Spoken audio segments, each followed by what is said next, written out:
The winter of 1778 was not just cold, it was the suffocating silence of a dying cause. In the heart of British-occupied Manhattan, the Redcoats lived in luxury, dining on stolen cattle and fine wine, while George Washington's Continental Army was starving into history at Valley Forge. Washington knew that courage alone wouldn't win this war. He needed something far more dangerous than gunpowder. He needed the truth. He turned to a young officer named Benjamin Tallmadge and gave him a mission that didn't exist on any official record. Tallmadge didn't go to the battlefield to recruit. He went home to Setauket, Long Island, to the friends he had played with as a boy. This was the birth of the Culper spy ring, the most sophisticated intelligence network of the 18th century, and the iron cipher that would eventually break the British Empire. The operation was built on total anonymity. Even Washington, known in the code as 711, did not know the true identities of his agents. Tallmadge became 721, and he recruited Abraham Woodhull, a quiet, socially awkward farmer, as 722. But the most vital link was in the belly of the beast, Manhattan. There, Robert Townsend, a soft-spoken Quaker merchant, became Agent 723. Townsend was the perfect ghost. He owned a dry goods store and wrote for a loyalist newspaper, positions that allowed him to overhear the drunken boasts of British officers without ever raising a single eyebrow. He would stand in the corners of coffee houses, his ears tuned to the whispers of troop movements and naval reinforcements, while his hands busily wrapped parcels of lace and tobacco. The danger was constant. If a single letter was intercepted, it meant a short walk to the gallows. To prevent this, the ring used sympathetic stain, a high-tech invisible ink of the era. Townsend would write a mundane letter about business or family news, but between the lines, using a lead-based fluid, he would record the British secrets. These letters were then carried by Austin Rowe, a tavern owner who rode 110 miles at a breakneck pace across Long Island. Rowe would hide the messages in a secret drop box on Woodhull's farm, tucked inside a hollowed-out timber or buried beneath a specific rock. The signals were as domestic as they were deadly. Across the bay lived Anna Strong, a woman whose husband had been imprisoned by the British. She became the ring's lighthouse. When a message was ready for pickup, she would hang a black petticoat on her clothesline. To the British patrols, she was just a housewife doing laundry. To the spies, she was a tactical map. By hanging a specific number of white handkerchiefs next to the petticoat, she told the courier, Caleb Brewster, exactly which hidden cove to pull his whaleboat into. Brewster would then row across the treacherous, patrol-heavy Long Island Sound under the cover of night to deliver the intelligence to Tallmadge in Connecticut. The iron cipher faced its ultimate test in 1780. A mysterious woman, known only as Agent 355, was moving through the highest social circles of New York. She was a lady of high standing who attended the most exclusive British balls. It was 355 who picked up the most terrifying thread of the war. A high-ranking American general was planning a betrayal that would end the revolution. She channeled this whisper through the Culper chain. The intelligence was fragmented but urgent. It pointed toward a Major John Anderson and a plot to surrender West Point, the key to America. Because of these coded warnings, the American militia was on high alert. When they captured a man in civilian clothes near Tarrytown, they didn't just let him pass. They searched him down to his soul, eventually finding the plans for West Point hidden inside his stockings. The man was Major John Andre, the British spy chief, and the traitor he was meeting was none other than Benjamin Arnold. The Culper ring had stripped the mask off the greatest betrayal in American history. Arnold fled to a British ship, but the fortress was saved, and the British plan to split the colonies in half shattered like glass. The spies never asked for glory. When the war ended and Washington marched triumphantly into New York, the members of the Culper ring quietly slipped back into their lives as farmers, merchants, and housewives. They took their secrets to the grave. It wasn't until the 1930s, over 150 years later, that a historian matching handwriting samples finally realized that the quiet merchant Robert Townsend was the legendary Agent 723. They were the invisible foundation of a new nation, proving that a country is not just built on the blood of its soldiers, but on the silent, unbreakable loyalty of its citizens. The war did not end with the discovery of Benedict Arnold's treason.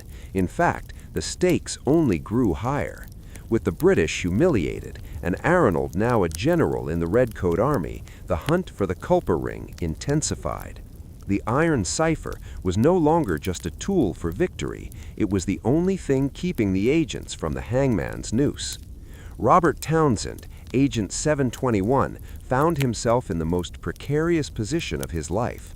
Living in Manhattan, he had to serve tea to the very men who were hunting for him. He watched from his shop window as British patrols increased and the gallows in City Hall Park were kept busy with those suspected of rebel sympathies. Yet Townsend did not stop. He began tracking the British naval movements in New York Harbor, realizing that the arrival of the French fleet was the only way to end the stalemate. In 1781, Townsend sent his most critical piece of intelligence yet.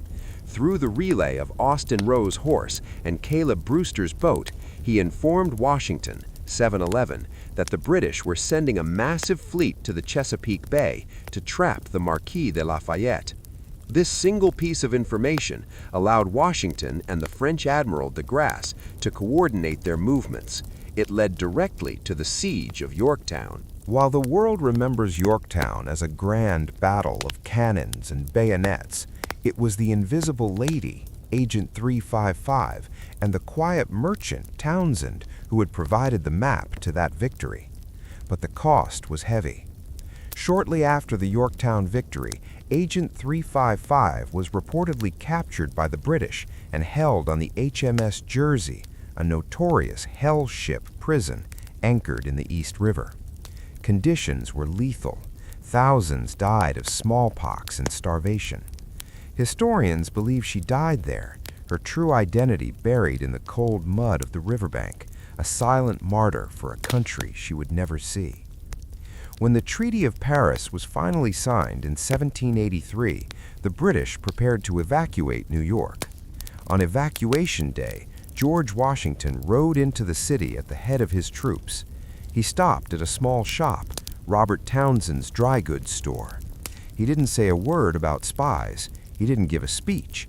He simply asked to buy a few items, looking the quiet Quaker in the eye with a look of profound, unspoken gratitude. The members of the Culper Ring stayed true to their oath of silence for the rest of their lives. Abraham Woodhull stayed on his farm, Austin Rowe kept his tavern, and Benjamin Talmadge became a congressman, never once mentioning the names of the men and women who had saved the cause. They lived in a world where 711 had become a president, but to them, he would always be the commander they protected with ink and shadows. The iron cipher was never officially broken by the British. It was only broken by time and the tireless work of modern historians who found the old letters in dusty archives. Today, the legacy of these ordinary citizens lives on in the foundations of modern intelligence. They proved that a nation's greatest strength isn't its treasury or its walls, but the secret, unbreakable resolve of its people. The victory at Yorktown may have signaled the end of major land battles, but for the Culper Ring, the war didn't end until the last British boot left Manhattan soil. The iron cipher had to remain active because the British still held New York City, and George Washington was terrified of a sudden counter-strike that could snatch victory away at the 11th hour. Robert Townsend, 723, found himself in a city gripped by paranoia. The British began a systematic purging of suspected rebel sympathizers. Every day, Townsend walked past the provost jail, hearing the screams of those being interrogated. He knew that if his code book or his vials of sympathetic stain were ever discovered, he wouldn't just be hanged, he would be tortured as a high-value traitor. Yet he continued to send reports on the British evacuation plans, ensuring Washington knew exactly when the Redcoats were low on supplies and high on desperation. In the final months of 1783, the most poignant moment of the secret war occurred. As the British fleet prepared to sail out of New York Harbor, a massive bonfire was lit on the shores of Staten Island. It wasn't a celebration by the British, it was the burning of their records. While the British destroyed their evidence of espionage, Benjamin Talmadge, 721, was doing the same. He ordered the Culper agents to burn their cipher keys and bury their invisible ink. He wanted no paper trail that could ever lead back to his friends. He understood that in a new, fragile democracy, the existence of a permanent spy state might be seen as a threat to the very liberty they fought for. When the Continental Army finally marched into New York on November 25, 1783, now known as Evacuation Day, the crowds cheered for Washington, Knox, and Hamilton. But among the throngs of people on the sidewalk stood a quiet, unassuming man in a plain Quaker coat. It was Robert Townsend. He didn't wave a flag, he didn't join the parade. He watched his commander-in-chief ride past, knowing that he was one of the few men on Earth who knew Washington's true code name, 711. The iron cipher became a ghost. For over a century, the Culper spy ring was treated as a myth or a minor footnote. It wasn't until 1930 that a historian named Morton Pennypacker noticed a strange similarity between the handwriting in Robert Townsend's old business ledgers and the anonymous Culper Jr. letters in George Washington's private archives.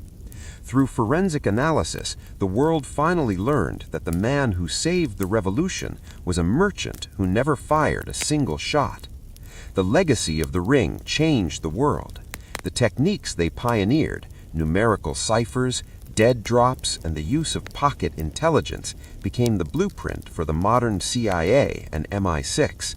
They proved that a handful of ordinary citizens, a farmer, a tailor, a tavern keeper, and a housewife, could outmaneuver the greatest empire on earth using nothing but their wits and an unbreakable silence. The iron cipher of 1776 wasn't just made of ink and paper. It was made of the iron will of people who believed that a secret kept in the shadows could light the way to a nation's future. The formal end of the war did not mean the end of the danger. As the British fleet finally vanished past Sandy Hook in late 1783, New York City was a city of ghosts and ruins. For Robert Townsend, 723, the transition from spy to civilian was the hardest mission of all. He had spent years living a lie, pretending to be a loyalist to the crown, while his heart beat for the revolution. When the victory parades began, he didn't step forward to claim his prize. He simply closed his shop door and retreated into the quiet life of a Quaker merchant. The iron cipher had performed a miracle that remained invisible to the public eye.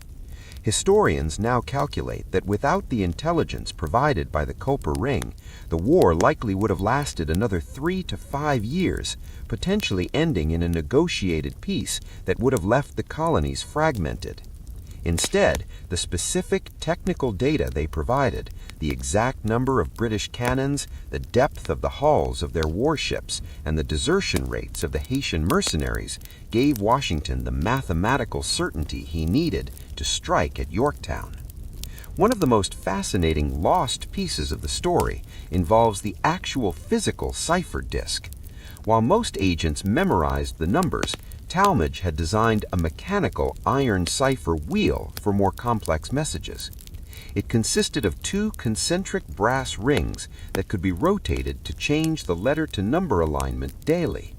This meant that even if a British cryptographer captured a letter and the codebook, they still couldn't read it without knowing the key rotation for that specific Tuesday. It was an 18th century precursor to the Enigma machine. As the decades passed, the members of the ring stayed silent. Abraham Woodhull, 722, returned to his cabbage patches in Setauket, haunted by the memory of the British soldiers who had once occupied his home. Caleb Brewster, the daring boatman, became a captain in the newly formed Revenue Cutter Service, the ancestor of the U.S. Coast Guard.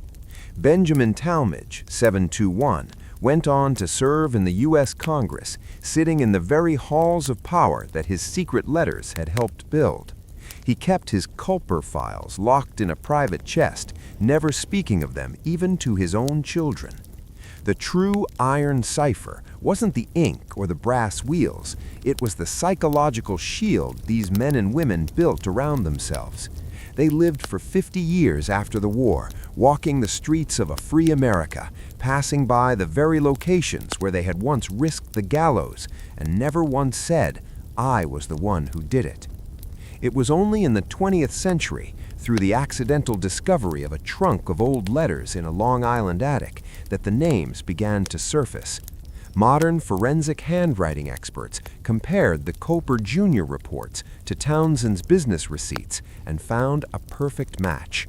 The Lady 355 remains the only major piece of the puzzle still missing, a shadow that refuses to be stepped into the light, representing the thousands of nameless women who served the cause in silence. Today, if you walk the Spy Trail on Long Island, Route 25A, you are walking over the very ground where Roe galloped and Woodhull hid his secrets. The iron cipher remains the gold standard of American intelligence, a reminder that the most powerful weapon in any democracy is a citizen who knows how to keep a secret for the sake of their neighbor's freedom. The final chapters of the iron cipher didn't happen on a battlefield. They happened in the quiet, dusty corners of history, where the truth was buried for over a century. After the British retreated, a strange thing occurred. George Washington, now the president of a new nation, never publicly thanked the Culper Ring. He knew that for a secret service to remain effective, it had to stay secret, even in victory. Robert Townsend, 723, lived until 1838, dying at the age of 84. To his neighbors in Oyster Bay, he was just a bachelor who liked his privacy and kept meticulous business records. He never married. Some historians speculate that the Lady 355, the mysterious woman who was captured and likely died on the prison ship, was the love of his life, a secret he took to his grave. When he died, he left behind a trunk of papers that looked like ordinary shipping manifests. No one suspected they held the coordinates for the birth of a superpower. In the late 1920s, a historian named Morton Pennypacker began obsessing over the Culper Jr. letters in Washington's archives. He noticed the handwriting was distinct, cramped, precise, and cautious. He spent years traveling across Long Island, looking through family Bibles and old store ledgers. Finally, in a stack of Robert Townsend's old accounts, he found a match. Every loop of the L, every cross of the T was identical. The iron cipher was finally cracked, not by a code breaker, but by a man who refused to let the heroes stay anonymous. The legacy of the ring is now etched into the very fabric of American intelligence. In the lobby of the CIA headquarters in Langley, Virginia, there stands a statue of Nathan Hale, the spy who was caught and hanged because he didn't have a network like the Culpers. The failures of Hale led directly to the success of Talmadge. They learned that a spy is only as good as their cutouts, their ciphers, and their silence. Today, the spy trail along Route 25A on Long Island is marked with simple brown signs. You can visit the Brewster House, the Woodhull Farm, and the tavern where Austin Roe ended his 110-mile rides. But the most powerful monument is the one you can't see. It's the invisible ink of 1776, the black petticoat on a clothesline, and the numerical code that proved ordinary people can change the course of the world without ever firing a shot. The final legacy of the iron cipher remains a testament to a simple truth. The loudest victories are often won by those who speak only in whispers. The final legacy of the iron cipher isn't found in a museum of gold medals, but in the cold, hard reality of modern global intelligence. The Culper Ring didn't just win a war, they invented the tradecraft that every major intelligence agency, from the CIA to MI6, uses to this day. As the 19th century dawned, the survivors of the ring watched as the United States grew from a fragile coastal experiment into an expanding power. Benjamin Talmadge, 721, became a guardian of the secret history. He kept a private chest filled with the original letters, the numerical dictionaries, and the vials of stain. He knew that if the public ever saw how close the revolution came to failing, how many times a single loose thread almost unraveled the whole tapestry, it would shake the nation's confidence. The true chilling realization for historians came when they finally mapped the 110-mile death ride taken by Austin Roe. Every time he rode from Manhattan to Setauket, he passed through dozens of British checkpoints. If he had been searched once, the names of Woodhull, Townsend, and Strong would have been revealed. The iron cipher held because these people trusted each other more than they feared the gallows. Even the chemical formula for the sympathetic stain was so advanced for its time that it remained a classified secret within the U.S. government for decades. It wasn't just lemon juice, it was a complex chemical reaction that required a specific reagent to unlock. This ensured that even if a British officer intercepted a letter and tried to heat it up over a candle, the standard trick of the time, the paper would remain stubbornly blank. The Lady 355 remains the ultimate symbol of the ring. Her anonymity is her monument. She represents the thousands of women in the American Revolution who gathered intelligence in kitchens, ballrooms, and army camps, knowing they would never be mentioned in the history books. Some believe she was Anna Strong herself. Others believe she was a member of the prominent Floyd or Lawrence families. Regardless of her name, her 355 code is now used by female intelligence officers as a badge of honor. Today, if you visit the Raynham Hall Museum in Oyster Bay or the small graveyard in Setauket where Abraham Woodhull is buried, the air feels different. You realize that the ground beneath your feet was once a battlefield of the mind. The American Revolution was a war of grand speeches and loud cannons, but it was won by the invisible ones. The story of the Iron Cipher of 1776 is a reminder that history isn't just made by the people on the pedestals. It's made by the merchant who listens, the farmer who watches, and the woman who hangs a black petticoat on a line. Their silence was their greatest service, and their secret is the foundation of the free world. The final mystery of the Iron Cipher lies in the after-action silence that followed the British surrender. When the Treaty of Paris was signed in 1783, most of the world assumed the war was over. But for the Culper Ring, the most dangerous part was the deep freeze, the period where they had to transition back into a society that was now filled with former enemies who were now their neighbors. Benjamin Talmadge, 721, made a radical decision. He didn't just tell his spies to stop, he ordered them to scrub their lives of any evidence.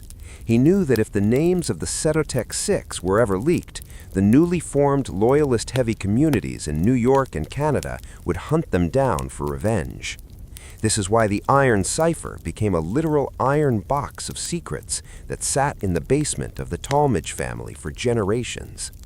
In 1790, President George Washington, 711, made a secret Southern tour and a Long Island tour. Officially, he was greeting the citizens of the new republic. Unofficially, he was performing a silent salute. In Setauket, he stayed at the tavern owned by Austin Roe. He didn't give a public medal to Roe. He simply ate a meal and paid him in gold. He visited the farms of the men who had sent him the invisible letters. It was a commander visiting his most elite invisible unit, acknowledging that without their numerical dictionaries and black petticoats, he would have likely been captured and hanged in London. One of the most haunting artifacts left behind is a single letter from Robert Townsend, 723, written long after the war. In it, he never mentions the word spy. Instead, he writes about the heavy burden of the shadows and how he could never quite shake the feeling of being watched. He lived a life of extreme frugality and solitude, a man who had mastered the art of being nobody so well that he eventually became a stranger even to himself. Today, the CIA views the Kuiper ring as the gold standard of human intelligence, HIM.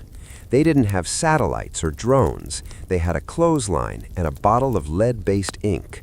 They proved that the most effective weapon in the world is not a gun, but a trusted network of ordinary people who are willing to risk everything for an idea they cannot see.